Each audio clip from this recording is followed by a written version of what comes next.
Katatapos lang ng ating pong long journey sa Book of Revelation at ako po ngayon nag-iisip kung anong susunod nating magiging series, pero habang wala pa, tayo po ay tatalakay ng mga isolated topic from other parts of the scripture. So this time, let me invite you to Ezekiel chapter 2. We will be reading verses 1 to chapter 3 verse 11. At papamagatan natin ang ating pag-aaral ngayon na Facing Disobedience with Faithful Obedience. Ezekiel chapter 2. Sinabi niya sa akin, "Anak ng tao, tumayo ka sa iyong mga paa at ako'y makikipag-usap sa iyo." Nang siya'y magsalita sa akin, ang Espiritu ay pumasok sa akin at itinayo niya ako sa aking mga paa at narinig ko siya na nagsasalita sa akin. Kanyang sinabi sa akin, "Anak ng tao, sinusugo kita sa mga anak ni Israel, sa isang bansa ng mga mapaghimagsik na naghimagsik laban sa akin. Sila at ang kanilang mga ninunoy ay nagkasala laban sa akin hanggang sa araw na ito. Ang mga tao ay wala ring galang at matitigas ang ulo. Sinusugo kita sa kanila at sasabihin mo sa kanila, ganito ang sabi ng Panginoong Diyos. Kung pakikinggan man nila o hindi, sapagkat sila ay mapaghimagsik sa sambahayanan, ay malalaman nila na nagkaroon ng propeta sa gitna nila. At ikaw, anak ng tao, huwag kang matakot sa kanila o matakot man sa kanilang mga salita. Bagamat ang mga dawag at mga tinik ay kasama mo at nauupo ka sa mga alakdan, huwag ka matakot sa kanilang mga salita o manlupaypay man lamang sa kanilang harapan sapagkat sila ay mapaghimagsik na sambahayan. Iyong sasabihin ang aking mga salita sa kanila, pakinggan man nila o hindi, sapagkat sila ay isang mapaghimagsik na sambahayan. Ngunit ikaw, anak ng tao, pakinggan mo kung ano ang sinasabi ko sa iyo. Huwag kang maging mapaghimagsik na gaya niyong mapaghimagsik sa sambahayan. Ibuka mo ang iyong bibig at kainin mo ang ibinigay ko sa iyo. Nang ako'y tumingin at narito ang isang kamay ay nakaunat sa akin at narito, isang balunbon ang nakalagay roon. Iniladlad niya iyon sa harap ko at doon ay may nakasulat sa harapan at sa likuran at may nakasulat doon na mga salita ng panaghoy, panangis at mga daing. Chapter 3 verse 1, sinabi niya sa akin, "Anak ng tao, kainin mo ang iyong natagpuan. Kainin mo ang balumbong ito at ikaw ay humayo, magsalita ka sa sambayanan ni Israel." Kaya't ibinuka ko ang aking bibig. Ipinakain niya sa akin ang balumbon. Sinabi niya sa akin, "Anak ng tao, kainin mo ito at busugin mo ang iyong tiyan." Kaya't kinain ko iyon at sa aking bibig ay naging parang pulot sa tamis. At sinabi niya sa akin, "Anak ng tao, humayo ka, pumunta ka sa sambahayan ni Israel at magsalita ka ng aking mga salita sa kanila, sapagkat ikaw ay hindi isinugo sa isang bayan na may ibang wika at may mahirap na salita kundi sa sambahayan ni Israel. Hindi sa maraming bayan na may ibang wika at may mahirap na salita na ang mga salita hindi mo mauunawaan. Tunay na kung susuguin kita sa mga iyon ay papakinggan kanila. Ngunit hindi ka papakinggan ng sambahayan ni Israel sapagkat ayaw nila akong pakinggan. Sapagkat ang buong sambahayan ni Israel ay may matigas na puso at may mapagmatigas na puso. Narito, aking pinagmamatigas ang iyong mukha laban sa kanilang mga mukha at ang iyong noo laban sa kanilang mga noo. Ginawa kong batong matigas kaysa batong kiskisan ang iyong ulo. Huwag mo silang katakutan o manghina man sa kanilang paningin sapagkat sila ay isang mapaghimagsik na sambahayan. Bukod dito, sinabi niya sa akin, "Anak ng tao, lahat ng aking mga salita na aking sasabihin sa iyo ay tanggapin mo sa iyong puso at pakinggan mo ang iyong mga pandinig." Verse 11, "Humayo ka, pumaroon ka sa mga bihag sa iyong mga mamamayan at sabihin mo sa kanila ganito ang sabi ng Panginoon mong Diyos, pakinggan man nila o hindi." Ito ang salita ng Panginoon. Ang ating pong kupunan na Gilas men's basketball team ay sagsag na, no? Ngayon sa kanilang pag-iensayo at paghahanda para sa nalalapit na FIBA World Cup. Ito ay sa darating na linggo na. ang Phil-American and NBA superstar na si Jordan Clarkson ay dumating na nitong nakaraang Martes upang mag-join sa ating team at inaasahan na malaki ang kanyang maitutulong para sa kompetisyong ito. At inaasahan nila na sana ay may maipanalo man lamang sila kahit na isa sa mga kupunan na kanilang lalabanan, no, medyo malalaki at mga higante ang kanilang kalaban, ang Italy, ang Dominican Republic at ang Angola next week. No? At kung sakali ay may magandang resulta, ito ay magka-qualify din para sa Paris Olympic next year. Sa palagay ko, ang hangarin ng ating national team na manalo kahit na isa man lamang, no? Parang pwede nating ihalin tulad yan sa pag-akyat sa Mount Everest, no? Medyo mabigat-bigat. Medyo mahirap itong kanilang hangaring ito, itong kanilang mission na ito. Lalo pa nga kung ang maging hangarin nila ay mapabilang sa championship round. Talagang napakahirap na yan. Pero ginagawa nila ang lahat, no, ng preparasyon para sa isang atas o commissions o mission na iniatang sa kanila. Now, binanggit ko yan sapagkat pwede nating iugnay yan sa ating buhay bilang Kristiyano. Tayong mga Kristiyano, no, ay tinawag ng Diyos. Hindi lamang tumanggap ng mga pagpapalang espiritual tulad ng kaligtasan kay Kristo Jesus, kundi tayo ay inatasan din. Tayo ay kinumission din para ilahad ang katotohanan, ang kanyang kalooban, at ang kanyang layunin sa makasalanang mundo na meron tayo ngayon. Na hindi ito madali. Tulad ng Gilas Pilipinas team, parang aakyat ka rin sa bundok ng Everest. Napaka-imposible, mga kapatid, yung gampanin na ibinigay sa atin ng Panginoon. Bakit? Sapagkat dito sa makasalanang mundo, we are dealing with people na, ayon sa Bible, patay dahil sa kanilang mga kasalanan. Ephesians chapter 2 verse 1. Binulag ni Satanas ang Diyos ng sanlibutan. 2 Corinthians chapter 4 verse 4. Ang kanilang mga pandinig ay bingi sa katotohanan. 2 Timothy chapter 4 verse 4. Ang kanilang mga pag-iisip hindi nakauunawa ng mga daan ng Diyos. Micah chapter 4 verse 12. Nakita nyo? Hindi madali itong atas na ito. Now, dito sa mga talata na binasa natin at ating pag-aaralan ngayon, si Propeta Ezekiel ay tinawag ng Diyos para mag-perform ng animoy isang imposibleng atas, no, sa kanya. Very impossible task bilang mensahero at tagapaglahad ng mensahe ng Diyos sa bayan ng Israel. Na noong panahon na yon ay maituturing na ang bayang ito ay full-blown sa kanilang paghihimagsik sa Diyos. Pero tulad ng sinabi ko, mga kapatid, sa una, may mga tao na tinawag ng Diyos sa isang espesyal na tungkulin, tulad ng mga preacher, mga pastor, mga missionaries, no?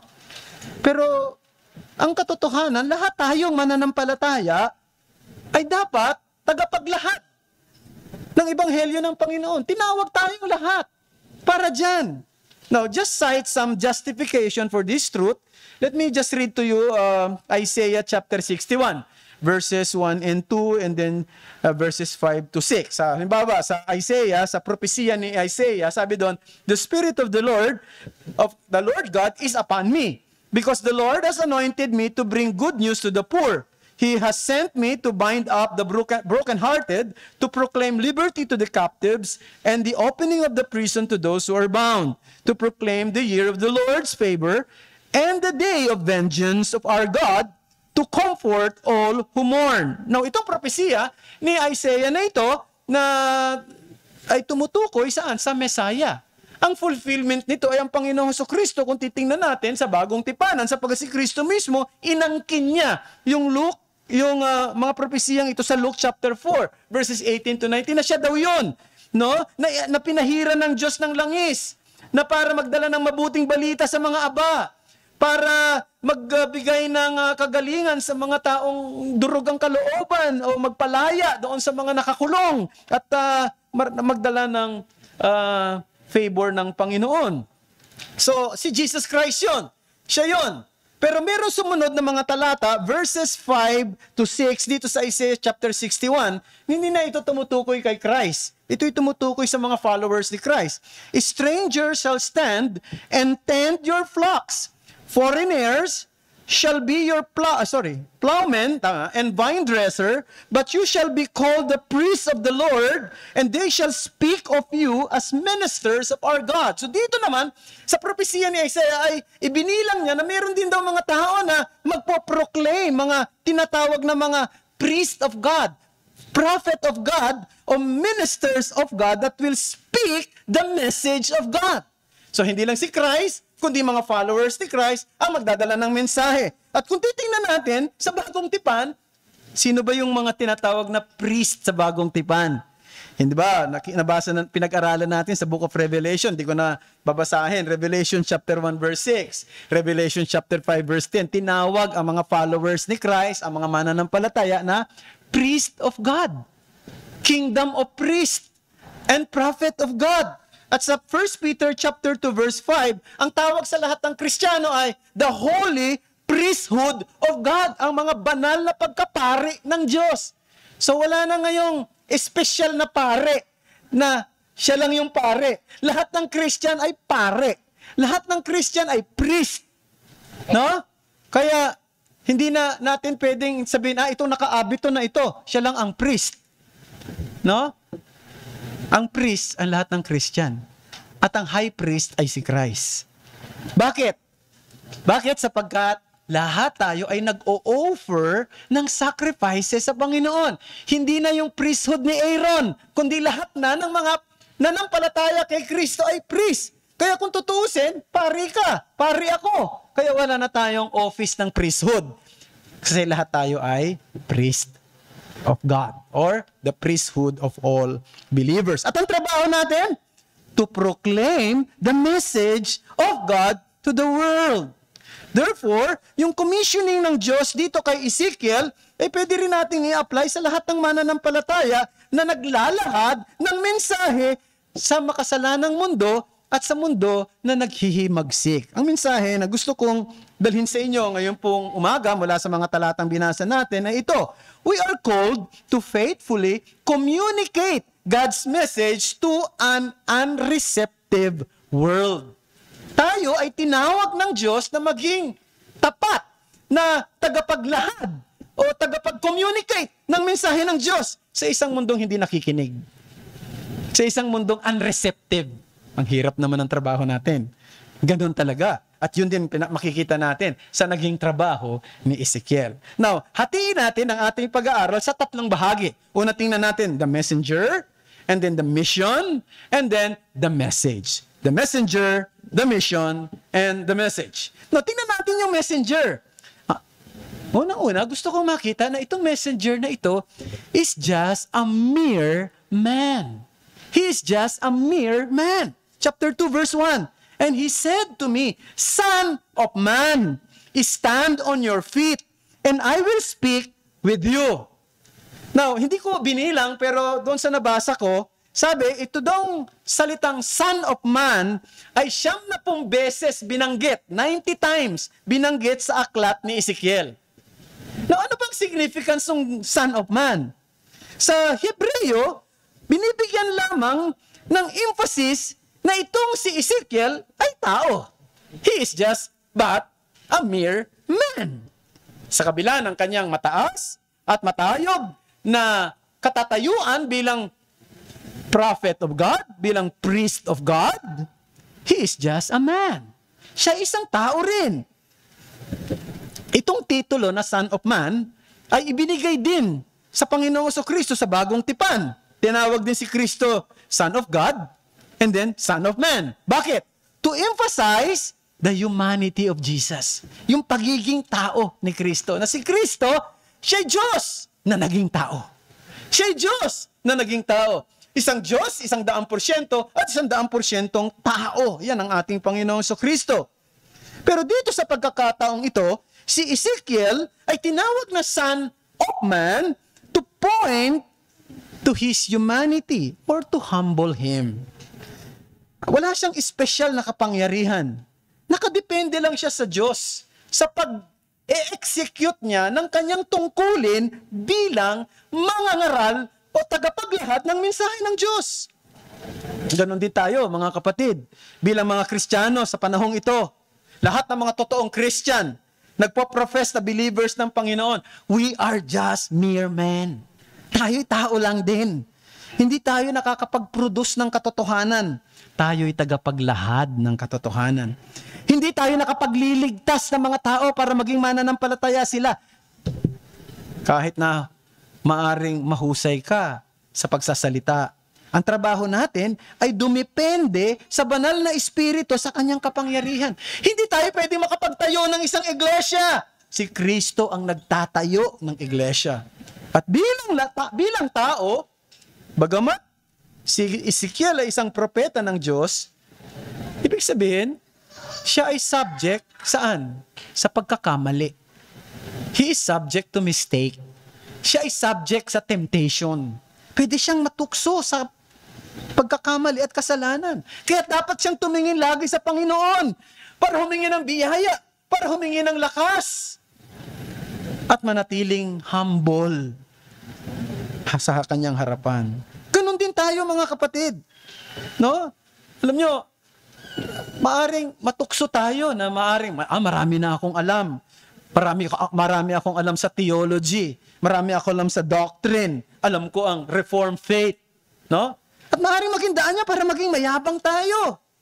Tandaan natin, anumang pribilehiyo na meron tayo, dapat isipin natin, bigay lang ito ng Diyos sa atin. No? So, hindi tayo dapat maging mayabang, hindi tayo matukso. Maaaring may mga resources ka, may mga tinatangkilik ka sa buhay na meron ngayon. At ang tingin mo sa sarili mo, mas mataas kaysa sa iba. Kayabangan yan. Ibaba mo ang iyong sarili. Maaaring may kaloob ka na tinataglay na maaaring wala sa iba. Ibaba mo ang iyong sarili. No? Maaaring marami kang mga naiambag na mabubuting bagay sa gawain ng Panginoon. Lagi mong ipaalala sa sarili mo, you are just a mere man. Ikaw ay tao lang na nakadepende sa Diyos, isang Diyos na may karapatang magbigay o kumuha ng buhay. He is just a mere man. But not only that, this messenger is a man with marching order. Verse 2, chapter 2, verse 2, and as he spoke to me, the Spirit entered into me and set me on my feet. And I heard him speaking to me. Now, it means, itong si Ezekiel ay hindi magsasalita ng anumang bagay batay sa kanyang opinyon, batay sa kanyang impresyon, o sa kanyang inobasyon. Hindi siya magsasalita ng anumang bagay ayon sa kanyang sariling panukala lamang. Tatanggap siya ng instruction sa Diyos. At yun ang sasabihin niya sa mga tao. At anumang mga tagumpay na mangyayari sa kanya, sa pagtupad niya ng kanyang tungkuling ito ay dahil sa kapangyarihan ng Espiritu Santo na nananahan sa kanya. Di ba sabi niya rito, the Spirit entered into me and set me on my feet. So, maaring matukso siya na mag-give up na, umayaw na, sumuko na kapag matindi na yung mga oppositions, yung paglaban ng tao sa kanya. No, maaring nandoon na yung nahirap naman, susuko na siya. O maaring lumambot yung mensahe na dapat niyang sabihin sa mga tao para maging acceptable lang sa mga tao sa kanyang paligid. O maaring i-esteem niya yung kanyang sarili highly dahil medyo successful yung kanyang ministry. Pero dapat niyang paalala sa kanyang sarili from time to time that he is a man, a mere man, with marching order. Kaya nga, anuman ang kanyang ginagawa, ay ito'y dapat ayon sa order o utos ng Diyos, at ang kanyang motive ay para lang luwalhatiin at bigyang lugod ang Diyos na ito. Wala nang iba. No? And the same also is true to each one of us, brethren. Diba? Kinakanta nga natin dito yung kanta na, we are prone to wonder, diba? Prone to wonder. Lord, I feel it. Prone to leave the God I love. Here's my heart, Lord. Take and seal it. Seal it from thy courts above. Kasi nga, we are prone to wonder eh. Meron tayong tendency na, di ba? Gumewang. O maglagalag. O maging mayabang. O lumambot sa pagkapit sa katotohanan. O ikompromiso ito para lamang tanggapin tayo ng tao sa ating paligid. O maging mayabang dahil marami tayong na-accomplish. But in everything we do, we must remind ourselves that we are doing it under the marching order of God. The messenger is a mere man with marching order from God. Now let's go to the message, the mission. Now, siguro lahat naman tayo rito ay kung merong tayong gustong makasama, gusto natin makasama yung mga taong magaang kasama. Tama ba? Na yung masarap kasama. Yung mga loving, mga lovely, mga lovable na tao sa community. Gusto natin kung isusugo man ako ng Panginoon o kung saan man ako dalhin ng Panginoon, gusto ko yung mga taong ang nakakasama ko ay lagi nakangiti at hindi nakasimangot. No? O kaya naman, yung mga tao na i-consider yung sasabihin ko, kung hindi man agad-agad natatanggapin, hindi naman niya i-reject agad. No? At ako bilang pastor, aaminin ko, gusto ko maglingkod sa isang iglesia na ang mga miyembro ay willing to learn and to submit sa prinsipyo ng salita ng Panginoon. Mari yun din ang damdamin ni Ezekiel bilang propeta, bilang priest of God. Pero ano bang mission ni Ezekiel? Hindi siya tinawag, no? Doon na pumunta sa mga tao na yayakapin siya. Hindi siya tinawag na pumunta doon sa mga tao na re-respetuhin siya, no, mamahalin siya, at makikinig sa kanya. Siguro, masaya na nga na malaman ni Ezekiel na siya ay tinawag ng Diyos na mangaral o magdala ng mensahe, hindi sa foreign land, hindi sa mga pagan, kundi sa kapwa niya Israelita, na hindi niya na kinakailangan pag-aralan ng lengguwahe. Tingnan niyo yung sabi sa chapter 3, verse 5. For you are not sent to a people of foreign speech and a hard language, but to the house of Israel. Anong punto? Hindi niya na pag-aaralan yung language para ma-communicate niya yung truth. No? Hindi niya na kinakailangang mag-undergo ng language study. Isa sa mga hurdles ng cross-cultural mission ay yung language barrier. No? Kung tamad kang mag-aral ng lengguwahe, sigurado hindi ka magiging mabisang misyonaryo sa anumang cross-cultural na gawain. Kung gusto mong pumunta sa isang lugar na iba ang lengguwahe, pag-aaralan mo yung lengguwahe nila. Now, sa aking perception, yung mga misyonaryo na naging mabisa sa kanilang tungkulin, nakapagtayo ng mga gawain, nakapag-build ng mga iglesyang lokal, ito yung mga misyonaryo na talagang pinag-aralan, maging hindi lang yung kultura, kundi yung lengguwahe ng mga tao roon. Para mai-communicate nila yung truth. No, hindi na tayo kinakailangan lumayo pa. Ang isa sa unang-unang Reformed Baptist dito sa Pilipinas ay ang CRBC, Cubao Reformed Baptist Church, na ang founding pastor ay si Pastor Brian Ellis ng Inglaterra. Siya nag-aral ng lengguwahe. At ang naging teacher niya ay ang mismong kanyang asawa. Kaya pag nag-preach siya, nagpe-preach siya ng Tagalog. At naging mabisa siyang lingkod ng Diyos. Ang Moonwalk Community Baptist Bible Church ay nasimulan at ang founding pastor ay si Pastor Steve Hopmeyer. Narinig naman natin kung paano mag-preach si Pastor Steve Hopmeyer. Mas magaling pa nga magtagalog sa iba sa inyo. No? And nagamit siya ng mabisa. Si Brother Ruben Sewell, no?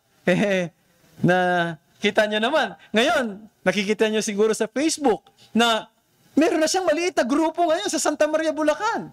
Hindi pa man din iglesia ito, pero marami na siya nagagatag. Hindi lang dahil sa masipag siya, nagpupunta siya sa mga kulungan, nagpipreach siya roon, kundi pinag-aralan niya yung lengguwahe. At na-share niya yung salita ng Diyos sa lengguwaheng naiintindihan ng mga taong nakakausap niya. No? Wala nang problema si Ezekiel pagdating sa language barrier. Pero may problema siya pagdating sa karakter ng mga tao na kung saan paglilingkuran niya. Tingnan natin, anong klase ng karakter yung mga tao? Ito ang matindi. No? Tingnan natin doon sa chapter 2, verses 3 to 5. Ang sabi doon, and he said to me, Son of man, I send you to the people of Israel, to nations of rebels, who have rebelled against me. They and their fathers have transgressed against me to this very day. The descendants also are impudent and stubborn. I send you to them, and you shall say to them, Thus says the Lord God. And whether they hear or refuse to hear, for they are rebellious house, and they will know that a prophet has been among them. Mayroon tatlong karakter na binanggit dito. Itong mga pupuntahan ni Israel, na Ezekiel, ng mga kababayan niya. Tatlo. Una, they are seditious. No? Ang ginamit na salita ay rebellious.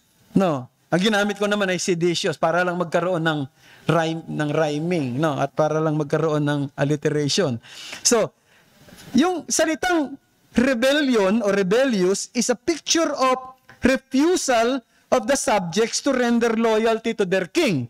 So parang sa ating panahon ngayon, ito yung mga NPA o mga lawless ang tawag nito, group, no? Na hindi kumikilala sa gobyerno ng ating bansa at hindi ino-honor yung constitution natin. Ito yan, sila yan. These people were rebel. Ito daw mga tao ito, mga rebelde. Hindi lang sila rebelde sa iyo. Mas matindi, rebelde sila sa akin, sabi ng Panginoon. Yan ang pinaka-worst thing doon. They rebelled against the Lord. Seditious, but not only that, shameless. Ang ginamit sa ESV ay impudent. Impudent, ESV, no? Literally, ang ibig sabihin ay matigas ang mukha, hard face, which suggests shameless attitude by showing the wrong activity rather than hiding it. Yan, ibig sabihin, pag gumagawa sila ng kasalanan, hindi nila tinatago. Usually, ang taong gumagawa ng kasalanan, tinatago niya. Pero ito, lantaran, garapalan, ika nga, no? Sa salitang kanto. Pero not only that, they are seditious, shameless, they were stubborn. Now, literally, yung salitang stubborn ay stiff-neck. Alam niyo naman yung stiff-neck, no? Masakit ang leeg. Pero hindi stiff-neck lang hard neck. Matigas ang leeg. Hindi masakit ang leeg. Matigas ang leeg. It suggests strong-willed in their opposition with God. No, 'di ba? Ganun ang description ng Panginoong Diyos sa bayan ng Israel noong panahon na si Moises ay umakyat doon sa bundok. Nagtagal siya doon sa bundok ng Sinai. Anong ginawa ng mga tao? Gumawa ng golden calf. Gumawa ng guyang ginto. Sinamba nila. Nang makita ito ng Diyos, sabi doon sa Exodus chapter 32 verse 9, And the Lord said to Moses, I have seen these people, and behold, it is a stiff-necked people. Stiff-necked people. Now, obviously, there was certainly a very little romance in the service that Ezekiel had to render then. Medyo hindi masaya. Hindi masigla. No? Pero, ang pinakamatinding difficulty rito para kay Ezekiel ay ito. No? Chapter 3 verse 7, basahin natin. But the house of Israel will not be willing to listen to you, for they are not willing to listen to me, because all the house of Israel have a hard forehead. Matigas daw ang mga noo, no? And a stubborn heart. Now, mga kapatid, kung ikaw si Ezekiel, ano sasabihin mo? Bakit mo pa ako papupuntahin dyan? Di naman pala makikinig yung mga taong yan sa akin. No? Nakakita ka na ba ng ganon? Pwede ba, pastor, maghingi ng payo sa iyo? Meron mga ganyan sige, ano bang problema mo? Eto, ganito. Pero lahat ng sinabi mo, hindi niya tinanggap. Hindi, pastor. Hindi. Ba't ka pa humingi ng payo? No? Para pag, pupunta ka, pag napupunta kita, punta ka doon sa bayan na yan. Pero hindi sila makikinig sa iyo, ha? Tandaan mo. Pakahirap naman yan. No? Na assignment na yan. Pero, Alam niyo mga kapatid, hindi naman nag-iisa si Ezekiel sa ganyang karanasan. Halos lahat ng mga lingkod ng Diyos sa nakaraan at sa pangkasalukuyan ay hindi tinawag ng Diyos sa isang madaling assignment. Si Propeta Isaias, natatandaan niyo, hindi na natin babasahin. Isaiah chapter 6, basahin niyo, nandun. No? Nung nagsabi ang Panginoon, sino ang pwedeng magdala ng mabuting balita para sa akin? Sino ang pwede kong suguin? Sabi ni Isaiah, ako po. O sige, pumunta ka sa bayang ito. Pero teka muna, sasabihin ko, paalala ko sa'yo, papatigasin ko yung puso ng mga taong yan. Ano ba yan? No? Mahirap naman ang trabaho na yun. Not a good job. Imagine, na yung mga taong haharapin mo, no? Ang sagot, kapaitan, hindi kagalakan. Galit, hindi pagtanggap. Anong punto? Bakit ganun? Kasi hindi tinatawag ng Diyos ang kanyang mga lingkod para sa fruitfulness in human perspective, but for faithfulness. Let me underscore that. Hindi tayo tinatawag ng Diyos para sa fruitfulness in human perspective, but in faithfulness. Hindi sa quantity, kundi sa quality. Hindi sa dami, hindi sa paramihan, kundi may quality ba yung mga taong naroroon. Hindi para sa easy job, pero dapat ang kumpiyansa natin ay sa Diyos, na siya ang ating pinaglilingkuran. Ano man ang resulta ng ating pagpapagal? Maaaring sa pagtuturo mo sa mga bata, parang wala naman nangyayari. Pero ginagawa mo yun para sa Panginoon. No? Para pagtuturo mo sa mga anak mo sa daan ng Panginoon. Parang hindi naman sila nakikinig. Pero ginagawa mo yun para sa Panginoon. No? Nangangaral ka o nagba-Bible study ka, parang yung mga tao nandoon, okay, sige. Nakatingin lang sa'yo, pero hindi mo alam kung may naiintindihan. Pag uwi, tapos na. Pero ginagawa mo yan para sa Panginoon. Kasi tinawag tayo for faithfulness. Nabahala siya dun sa resulta. Naintindihan niyo yun, mga kapatid? Sana ito paalala sa atin, hindi lang sa mga mangangaral, sa lahat ng mga mananampalataya. Bahagi ng buhay natin sa mundo, mayroong paghihirap at may pagdurusa tayong haharapin. Sufferings ay part and parcel ng buhay Kristiyano. Dumarating ang sufferings in different forms sa buhay Kristiyano. Hindi nawawala yan. Philippians 1:29, for it has been granted to you for the sake of Christ that you should not only believe in Him, but also to suffer for His sake. Sufferings may come in many forms. Alam niyo, pag tumatayo ka sa katotohanan, minsan, maging ang sarili mong pamilya, hindi ka maiintindihan. Totoo yan. E ano bang ginagawa mo pag linggo? Ba't ang tagal-tagal nyo dun sa church nyo? Ha? Baka lumagpas na kayo sa langit.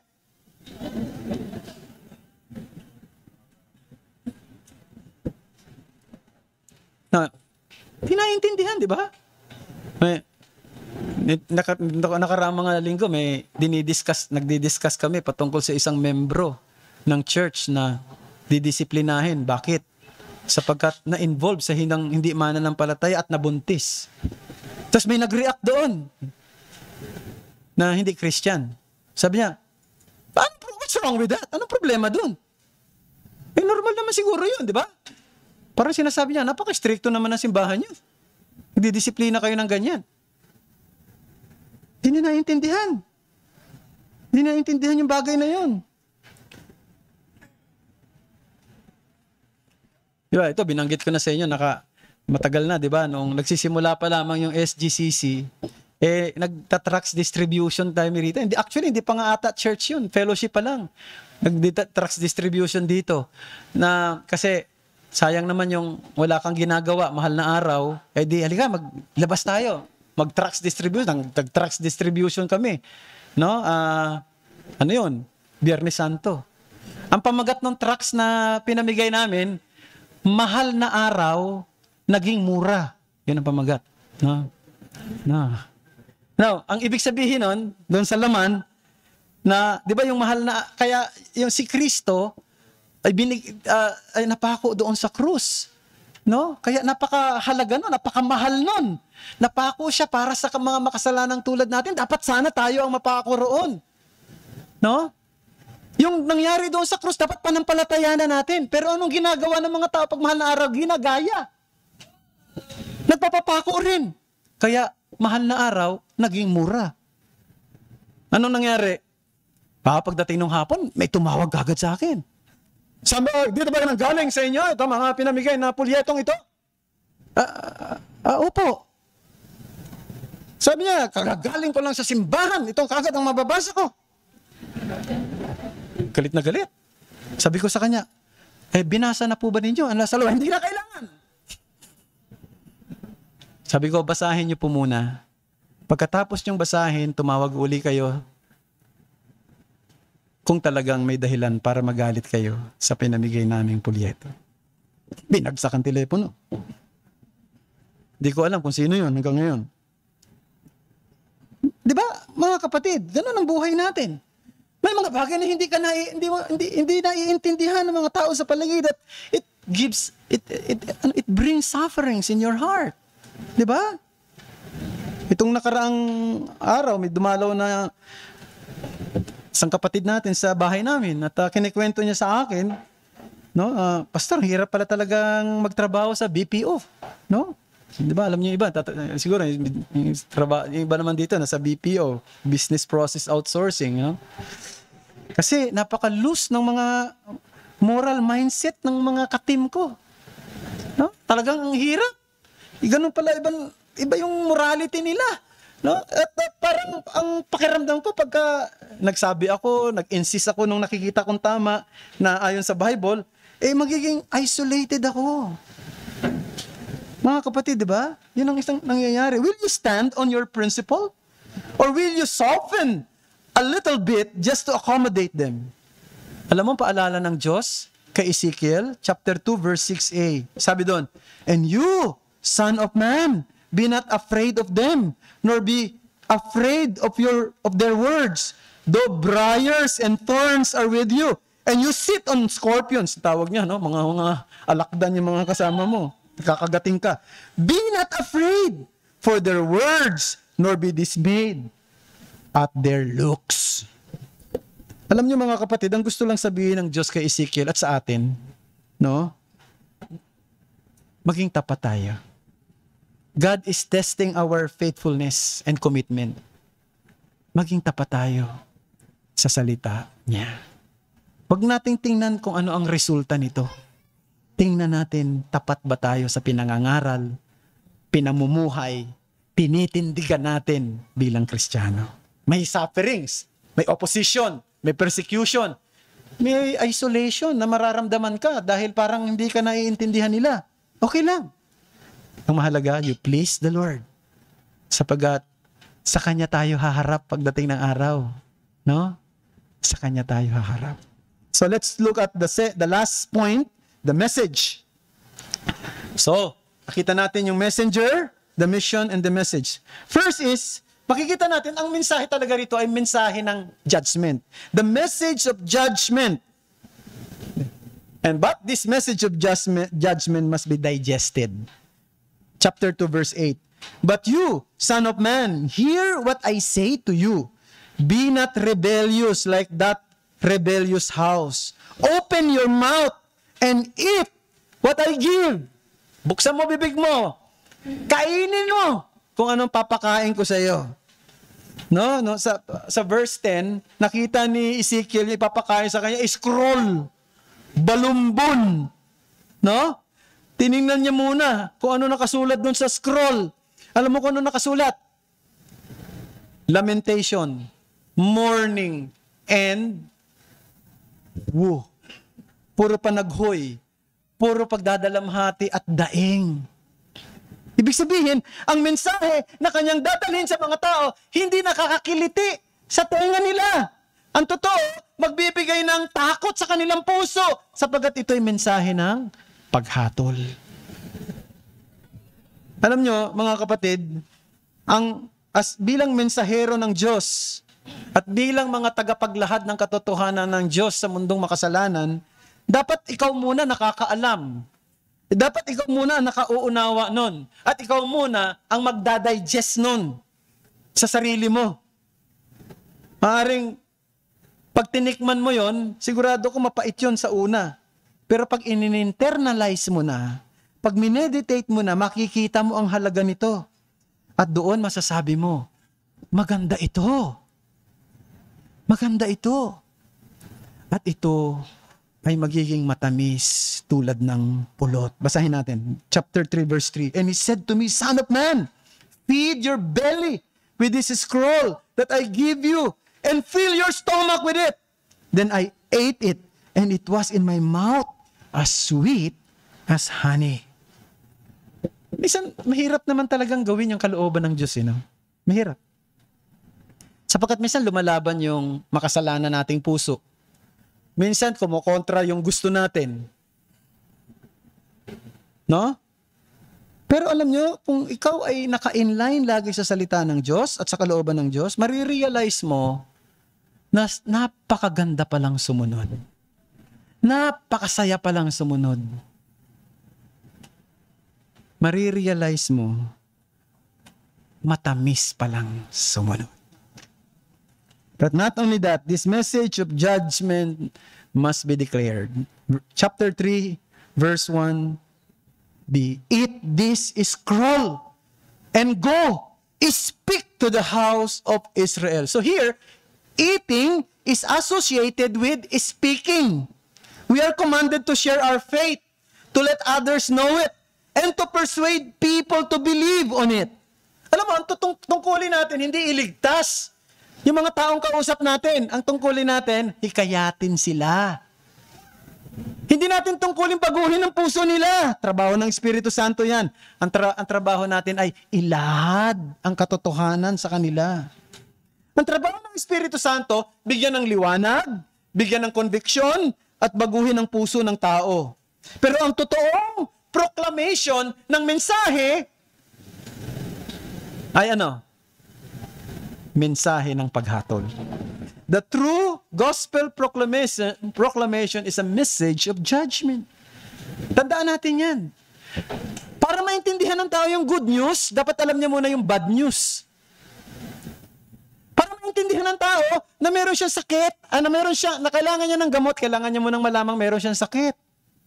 Para maintindihan ng tao na kailangan niyang maglinis at kailangan niya ng paglilinis, kailangan niya makita na siya ay marumi. Para maintindihan ng tao na siya ay nangangailangan ng kaligtasan, kinakailangan niyang maintindihan na nasa daan siya ng kapahamakan. So, the message of the gospel is a message of judgment. At ayaw natin minsan dali niyan. Gusto natin i-share sa mga tao, God loves you and He has wonderful plan for you. How do you know? Di ba? For spiritual laws. Ba't ganun? Alam mo ba, mahal ka ng Diyos at meron siyang plano sa iyong maganda? Paano mo nalamang maganda? Ang plano ng Diyos, baka hindi maganda. Because the message of the gospel is also a message of judgment. So, dapat nating maintindihan yan. Malibang ang tao makumbinsi siya na siya ay nasa isang miserable condition dahil sa kasalanan, hindi siya magsisisi ng totoo at lalapit kay Kristo. Kaya kung may kinakausap ako rito na maaring hanggang ngayon, hindi ka lumalapit kay Kristo, baka hanggang ngayon hindi mo nakikita na miserable buhay mo. Baka hanggang ngayon hindi mo nakikita na sa ilalim ka ng puot ng Diyos. Baka hanggang ngayon hindi mo nakikita na malapit ng ihulog ng Diyos ang kanyang, ang kanyang paghatol sa iyo. Kaya hindi ka tumatakbo sa Kanya. Sana makita mo yon. At pag nakita mo yun, takbo ka kagad at sabihin mo sa Panginoon, Jesus, Panginoong Jesus, iligtas mo ako. Ako isang makasalanan. Sa pagtatapos, gusto kong i-encourage ang bawat isa sa atin, mga kapatid, na ang daan ng Diyos ang pinakamainam na daan. Ang kalooban ng Diyos ang pinakatama sa lahat. Pero, hindi ibig sabihin, madali. That doesn't mean it will necessarily be an easy way. Now, mahirap. Mahirap lumaban sa tawag ng makasalanang puso. Mahirap lumaban doon sa dinidikta ng iyong kalooban, sa mga perversion ng iyong kalooban. Pero yun ang tama. Yun ang tamang daan. Yun ang kalooban ng Diyos. At yun ang pinakamainam, yun ang pinakamasaya. At the end of the day, sasabihin mo, itong pinakamabuti at pinakamatamis. Pero, at the end of the day, haharap tayong lahat sa Diyos. Ano sa tingin mo ang maririnig mo pag humarap ka na sa Diyos? Mga bata, mga kapatid, mga kaibigan, lahat tayo rito, ano sa tingin ninyo maririnig ninyo pag haharap na kayo sa Diyos? Kung kailan man yun. Maririnig ba ninyo? Well done, my good and faithful servant. Yan ba maririnig nyo? Mabuti at tapat na alipin. Pumasok ka sa kapahingahan at kagalakan ng iyong Panginoon na inihanda sa iyo bago pa itatag ang sanlibutang ito. O ang maririnig mo ay, lumayas ka sa harapan ko. Ikaw na isinumpa sa walang hanggang impyerno ng apoy na inihanda para sa dyablo at sa kanyang mga kampon. Ano mo ang katiyakan mo kung ano ang maririnig mo sa araw na yon ay nakabatay sa ligtas ka ba ngayon? Talaga bang naligtas ka na? Talaga bang nagkaroon ka na ng kaligtasan? Talaga bang ikaw ay nanampalataya na doon sa nangyari sa krus? At kung ikaw ay totoong nanampalataya, magmamanifest ito doon sa hangarin mong sumunod at maging tapat na sumunod sa kalooban ng Diyos. Manalangin tayo. Salamat sa iyong mga salita, aming Panginoong Diyos. Nawa isulat mo ang mga katotohanan ito sa aming mga puso ngayon. Sana masumpungan niyo kami na mga masunurin sa gitna ng isang di masunuring mundo. Sana masumpungan niyo kaming tapat na naglalahad ng mensahe ninyo kahit na ang mga tao na kaharap namin maaring hindi kami maiintindihan at hindi kami tatanggapin. Tulungan mo na maging tapat kami at ang hangarin ng puso namin is to please you, not to please men. And help us, Lord. And we know we are just but men, a mere man, but we depend on you at all times. Help us to live a life that is pleasing to you, to follow you, and to be faithful unto the end. And we cannot do that by our own strength. We need your grace. We need your hand to be upon us at all times, to remind us and to keep us on the right track. Marami pong salamat, O Diyos. Purihin ang iyong pangalan. Lahat ng ito'y dalangin namin sa ngalan ni Jesus. Amen.